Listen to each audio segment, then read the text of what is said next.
जंगल में रानो अपने पति आकाश और अपने दो बच्चों गुड़िया और कुकू के साथ एक छोटे से घर में रहते थे। आकाश मिट्ठू तोते के खेत में मेहनत मजदूरी का काम करता था, जबकि रानो गोरी कौवी के यहाँ खाना पकाने का काम करती।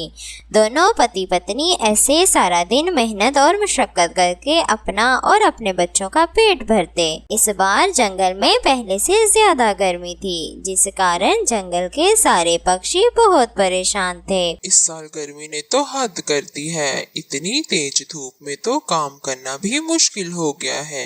न जाने इस साल इतनी तेज गर्मी कैसे गुजरेगी। ऐसे ही बातें करके आकाश काम पर चला जाता है। फिर रानो गुड़िया और कुकू को स्कूल छोड़कर काम पर चली जाती है।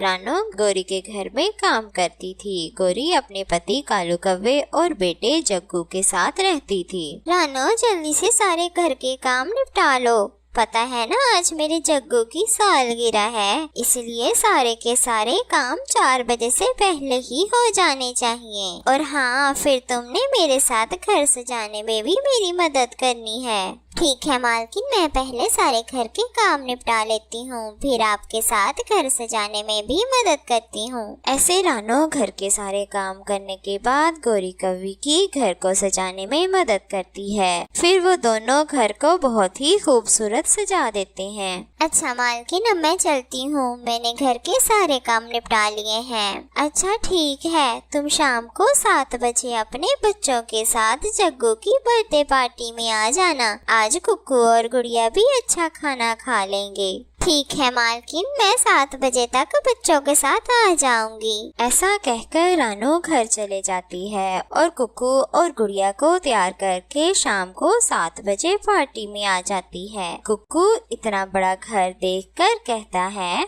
गुड़िया दीदी, जग्गू का घर कितना बड़ा सुंदर और ठंडा है। घर के बाहर कितनी गर्मी है और यहाँ कितनी ठंड है। ये सारी बातें जग्गू सुन लेता है। ये घर इसलिए ठंडा है क्योंकि मेरे पापा ने हर कमरे में एसी लगवाया हुआ है। इसका मतलब एसी लगाने से घर बहुत ठंडा हो जाता है। फिर गौरी सारे बच्चों को इकट्ठा करके जग्गू को केक काटने का कहती है और वहीं दूसरी तरफ कुकू और गुड़िया इतना बड़ा घर देखते देखते जग्गू के कमरे में पहुंच जाते हैं। गुड़िया दीदी, ये कमरा कितना ठंडा है और ये बिस्तर कितना नरम है। फिर वो दोनों उस बेड पर बैठ जाते हैं और नरम बिस्तर पर बैठकर ठंडी ठंडी हवा का आनंद लेने लगते हैं। और ऐसे ही देखते देखते वो दोनों जग्गू के बिस्तर पर सो जाते हैं। थोड़ी देर में जग्गू अपने कमरे में आता है। जग्गू दोनों को अपने बेड पर लेटा देखकर जोर से बोलता है। इस कहानी में आगे बढ़ने से पहले प्यारे दोस्तों, चैनल को लाइक करें, सब्सक्राइब करें और बेल आइकन को प्रेस करना मत भूलिएगा। ये दोनों मेरे बेड पर क्या कर रही हैं?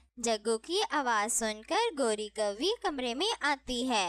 तुम दोनों अभी के अभी उठो, गंदी चिड़िया के बच्चों। फिर गोरी की आवाज सुनकर कुकू और जग्गू दोनों उठ जाते हैं और गोरी की आवाज सुनकर रानो भी कमरे में आ जाती है। मालकिन क्या हुआ? ये पूछो क्या नहीं हुआ। तेरे बच्चों ने अपने गंदे मैले बदबूदार कपड़ों से मेरे बच्चे का बेड गंदा कर दिया है। मैंने तो तेरे बच्चों को इसलिए इस पार्टी में बुलाया था कि इनका भी थोड़ा मन लग जाएगा। कभी ऐसी पार्टी लाइफ में देखी ना होगी, ये भी देख लें। लेकिन ये तो अपनी औकात ही भूल गए। ये मेरा घर है, कोई धर्मशाला नहीं कि कोई भी भिखारी हमारे घर आएगा और सो जाएगा। चल यहाँ से अपने बच्चे लेकर निकल और यहाँ दोबारा वापस काम पर न आना। देखे मालकिन, मुझे माफ कर दे, मेरी आखिरी भूल समझकर ही माफ कर दे। मैं फिर दोबारा आपको शिकायत का मौका नहीं दूंगी, माफ कर दे मुझे। फिर गोरी कौवी रानो और उसके बच्चों को काम से निकाल देती है। वो रानो की एक भी ना सुनती। अब रानो के पास कोई काम ना था और आकाश को मजदूरी के जो पैसे मिले थे वो भी कुकू और गुड़िया की स्कूल की फीस चली जाती है।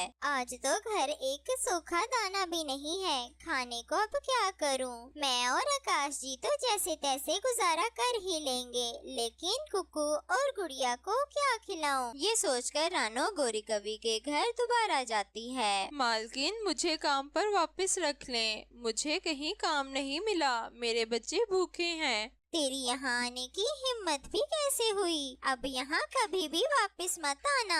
गौरी की कड़वी बातें सुनकर रानो घर आती है। तभी रास्ते में उसे एक पोस्टर दिखाई देता है। उस पोस्टर को देखकर रानो रुक जाती है, जिस पर लिखा हुआ था, हमें होटल में पकोड़े बनाने वाले की जरूरत है। अधिक जानकारी के लिए इस दिए गए एड्रेस पर आएं। फिर रानो उस एड्रेस पर पहुंच जाती है और वहां रानो को पकोड़े बनाने का काम मिल जाता है। पहले ही दिन रानो के बनाए पकोड़े बहुत बिकते हैं। ये देखकर होटल का मालिक कबूतर रानो की चंद ही दिनों में तनख्वाह बढ़ा देता है। रानो, तुम्हारे पकोड़े सब पक्षियों को बहुत पसंद आते हैं। क्या तुम पकोड़ों के साथ और भी पकवान बना लेती हो? हाँ जी सर, मैं समोसे, मोमो और तरह तरह के पकोड़े, कड़ी चावल वगैरह बना लेती हूँ। फिर कबूतर उसे मोमोज और समोसे भी बनवाता है। मोमोज और समोसे भी हाथों हाथ ही बिक जाते हैं। रानो चिड़िया, तुम्हारे आने से मेरे होटल में ग्राहकों की लाइनें लग गई हैं। तुम्हारे पंख में इतना स्वाद है कि जो भी खाना तुम बनाती हो पक्षी बड़े शौक से खाते हैं, इसलिए ये मेरी तरफ से तुम्हारे लिए बोनस है। फिर रानो अपने बोनस के पैसों से एक सेकंड हैंड एसी खरीदती है और अपने घर में लगवा लेती है। इस तरह वो अपने बच्चों की सारी जरूरतें पूरी करती है